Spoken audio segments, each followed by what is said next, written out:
안녕하세요. 청진기 자르기 개똥철학 의사입니다. 다들 건강하게 잘 지내고 계신가요? 오늘도 후원, 응원 그리고 격려에 감사드립니다. 항상 지지해주시고 따뜻한 댓글 달아주셔서 큰 힘이 됩니다. 정말 감사합니다. 어제 교육부에서 의평원 관련 긴급 브리핑이 있었습니다.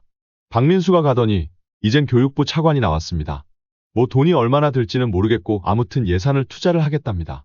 또 의평원의 이사회에 공익대표니 소비자단체니 꽂아넣어서 거수기 역할을 하게 하려고 하고 재정구조도 들여다본다고 하면서 옥죄려고 하고 있습니다. 심지어 의평원이 평가를 진행할 때 정부의 재정투자 계획을 반영하라고 하면서 기준에 미달되어도 불인증 때리지 말라고 압박을 하고 있죠. 그런데 가장 중요한 것은 이번 브리핑에서 정부는 불인증이 나와도 그냥 강행하겠다는 의지를 내비쳤다는 겁니다. 사실상 인증을 받지 못한 채 기능을 상실한 좀비 의대가 생겨도 방치하겠다는 건데 도대체 왜 이러는 걸까요? 많은 분들께서 이미 영상 댓글에 여러 의견들을 주셨습니다. 해서 논란이 된 부분은 어느 정도 다 아실 것 같고 정부가 왜 이렇게까지 의평원을 무력화시키려고 하는지 또한 어떻게 무력화시키거나 패싱하려고 하는지에 대해 짚어보도록 하겠습니다.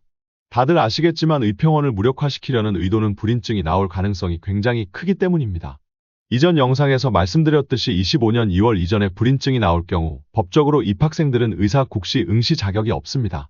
대부분의 수험생들은 입학을 포기할 것이고 정부 측에 베팅한 소수의 수험생들만 입학을 하게 되겠죠. 정부의 계획이 틀어지는 겁니다. 그래서 정부는 의평원을 무력화시키기 위해 다음과 같은 4가지의 행동을 보이고 있다고 생각됩니다. 첫 번째로 의평원 평가 기준을 우회해버리기. 두 번째로 의평원 기준에 맞출 것이다라고 선동하기.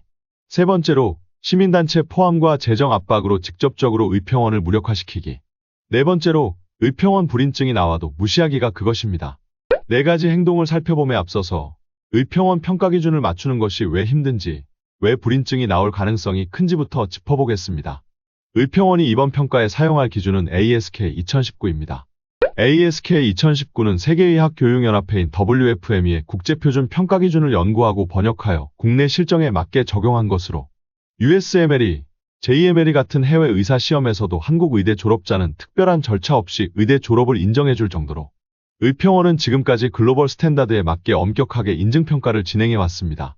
실제로 ASK 2019의 평가 기준을 살펴보면 정말 세부적인 부분까지 평가를 진행하고 있습니다. 그래서 정부에서도 이미 내부적으로는 불인증이 나올 가능성이 굉장히 크다는 것을 깨달았을 것입니다. 특히 형광펜 처진 평가 영역 중 2번 교육과정, 5번 교수, 6번 교육자원 영역에서 불인증이 나올 가능성이 있습니다. 한번 자세히 살펴보겠습니다. 이번 교육과정 영역의 경우 가장 중요한 부분이 바로 기초의학 교육과정과 임상실습 과정입니다. 5번 교수 영역과도 관련되지만 기초의학 교수를 구하지 못한다면 이러한 기초의학 교육은 불가능합니다. 또한 임상실습의 경우 임상실습 전 준비교육도 미국의 가이드라인에 따라 인당 40시간 이상 교육할 것을 명시하고 있고 임상실습 과정에서도 환자 진료와 기본술기를 배울 수 있는 교육과정이 있는지 제대로 운영되고 있는지를 평가합니다. 5번 교수 영역의 경우 기초의학 전임교수가 몇 명 이상이어야 하는지 임상의학 전공 분야는 몇 개 이상이어야 하고 또 전임교수는 몇 명 이상이어야 하는지 심지어 채용 기준까지도 제시하고 있습니다. 6번 교육자원의 경우 강의실, 실습실의 시설과 기자재, 그리고 심지어 조명, 냉난방, 환기, 청결 상태까지 확인합니다. 1인당 교육비도 명확하게 규정하고 있고요. 또한 교수의 개인 연구실이 얼마나 확보되어 있는지, 연구를 위한 실험실과 설비가 제대로 되어 있는지도 평가합니다. 가장 중요한 부분이 임상실습 시에 교육병원에 내원하는 환자의 수도 평가하고 교육병원의 병상 수도 규정하고 있습니다. 의대생이 늘어난다고 해서 그 병원에 오는 환자분들의 수가 늘어나는 것이 아니기 때문에 이런 기준들은 절대로 그냥 충족할 수가 없습니다. 이렇게 빡센 평가 기준을 가지고 있으니 증원된 30개 대학 모두가 자체평가에서 불인증이 나올 수밖에 없었던 겁니다. 평가 기준에 맞추기 위해서는 교수 인력도 구해야 하고 건물도 새로 지어야 하며 시설도 갖춰야 하기 때문입니다. 이게 단순히 예산 투자하고 몇 년 꼬라박아서 될 게 아니라는 말입니다.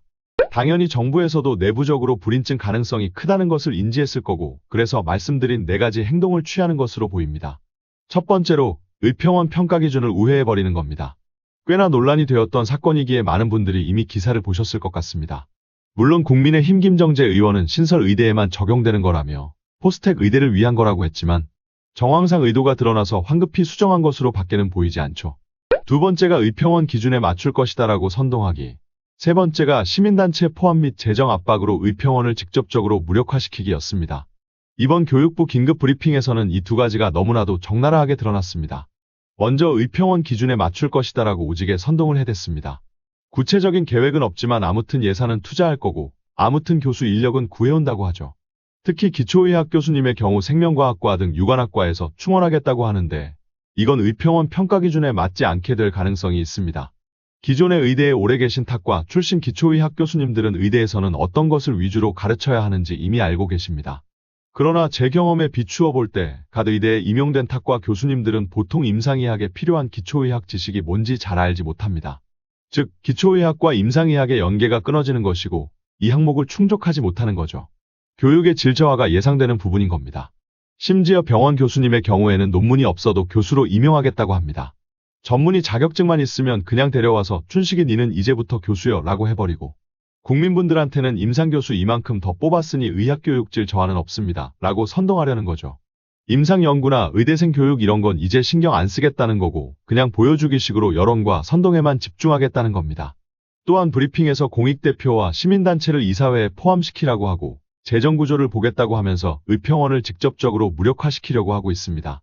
한마디로 거수기를 만들겠다는 건데 심지어 공익대표와 환자단체로 송기민이나 안기종 같은 사람이 오면 더 역같겠죠. 이 부분에 대해서는 이미 많은 분들이 문제라고 인지를 하고 계셔서 짧게만 다루도록 하겠습니다.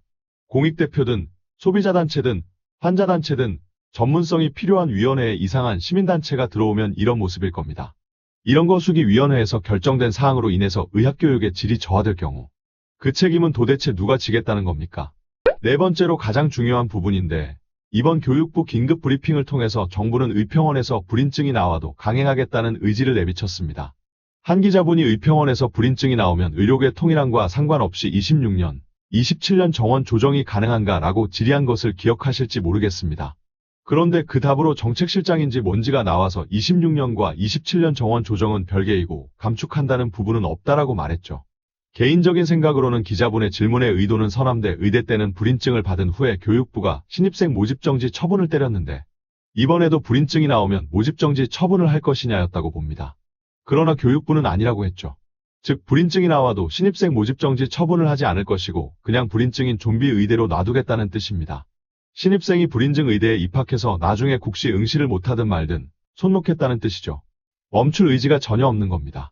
결국 이 정부가 하려는 것은 의평원을 무력화시켜서 교육의 질 저하가 생겨도 알 바 아니고 증원하겠다는 것이고 심지어 의평원에서 불인증이 나와서 좀비 의대가 되어도 알 바 아니고 뚜벅뚜벅 걸어가겠다는 겁니다. 의학교육과 의료가 멸망하는 한이 있어도 본인들의 지지율을 지키겠다는 거죠.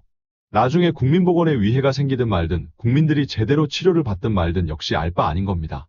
어느 한 명의 미친 짓으로 인해서 2024년은 의학교육과 의료 멸망의 원년이 될 것 같습니다. 그럼에도 불구하고 젊은 의사들은 더 누워 있어야겠습니다.